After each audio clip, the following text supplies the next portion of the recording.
Chattanooga's size, it being relatively small compared to what's going on here, that it's a lot more, I like the word manageable. I mean, it is a lot more manageable to get your arms around who's doing what in the city and how you can be involved, because I think that is a big advantage to Chattanooga. Yeah, it's obviously easy and manageable because I didn't know a single person here, and why would I be even sitting here, there? And I know so many people in this room and people here sitting at this table. I didn't know anybody, I didn't know anything about the city, and yet I call this, I'm proud to call it my home.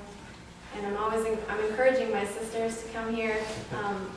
I do love Canada, and I love going back, but this is where I feel at home. So there's something about Chattanooga that's really special, and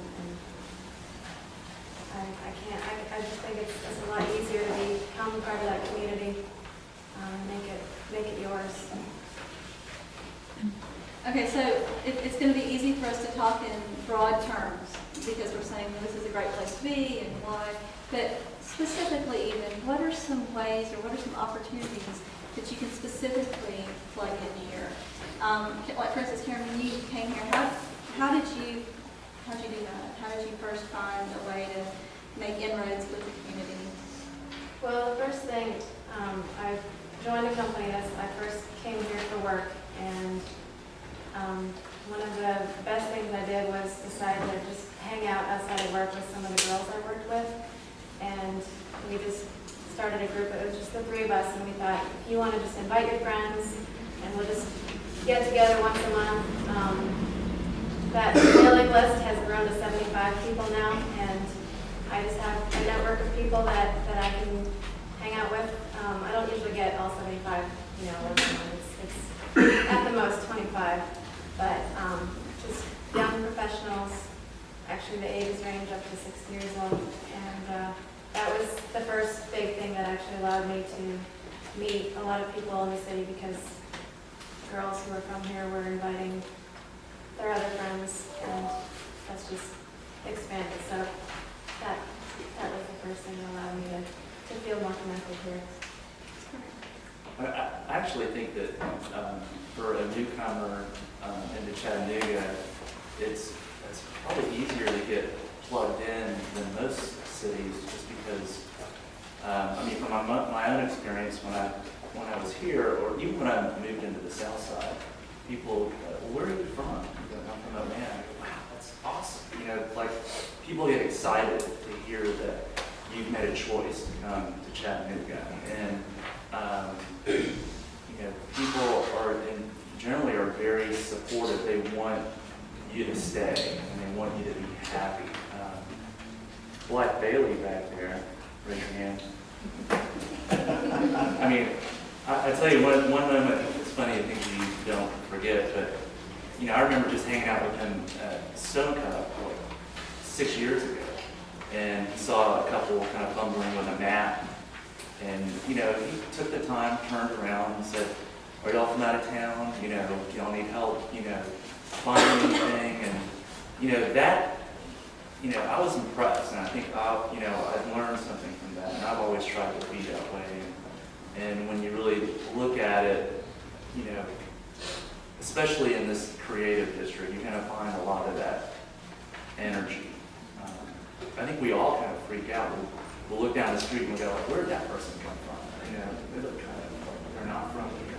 And so, it's, I don't know. It's just, I think that the city is pulling, more accepting and wanting to reach out.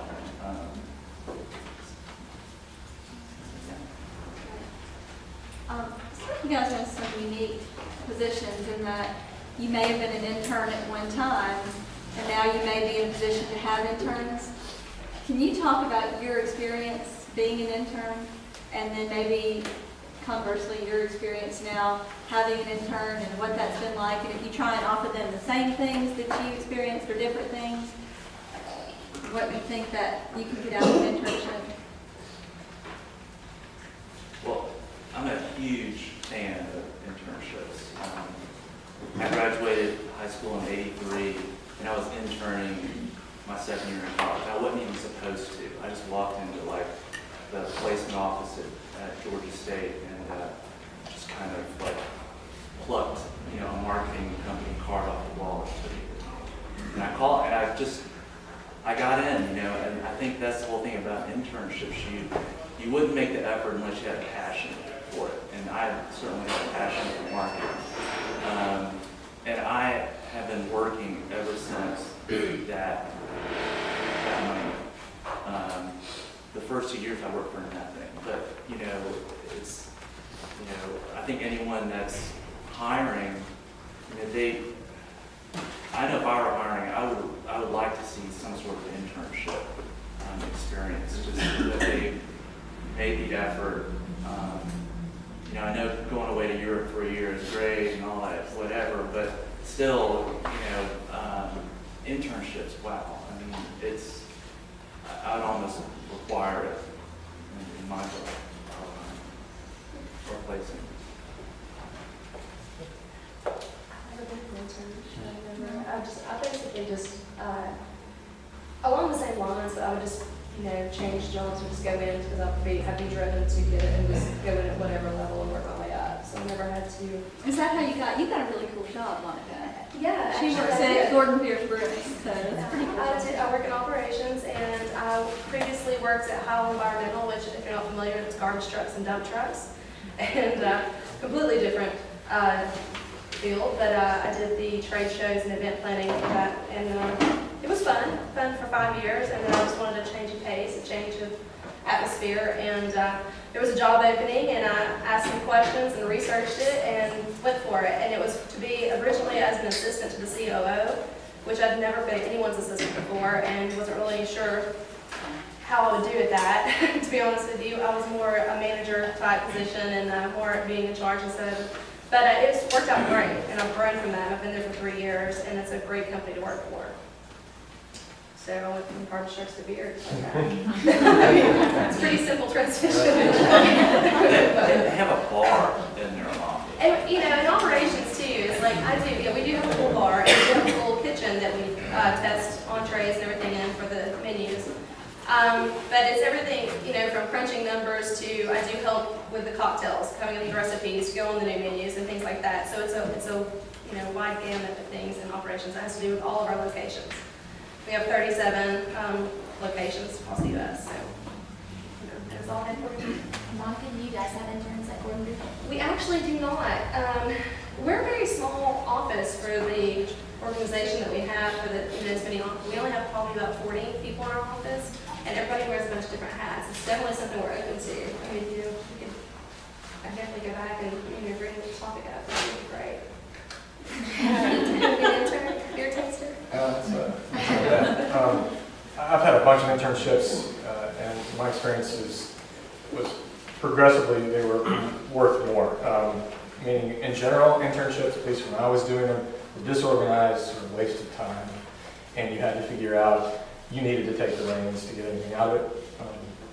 I worked for Merrill Lynch back when I was freshman in college or something like that, maybe senior in high school, and then I got a fellowship with the UN and worked in New York at the UN. That was pretty good, but had I sat on my tail, nothing, I would have learned nothing. And then did an internship with the FBI, which led to a couple of other interesting positions. But as I say, my experience is generally companies are not that well geared up for interns. They'll bring you in, and if you don't take the reins, you're going to waste your time. That may have changed. I hope it has. At Smart Furniture, we don't have an internship program per se, but when we bring in interns, it is like we are the board and they are assimilated immediately because they just hit the ground running and they're part of the collective, and it's a pretty well entrenched experience, I would say. So I would hope more companies kind of take that approach. Yeah, I think that I've hired an intern to help me with the creative, and she's a lot younger than what the average intern might be. She hasn't even begun college, so she actually has zero experience as far as being a graphic designer, but she has an interest in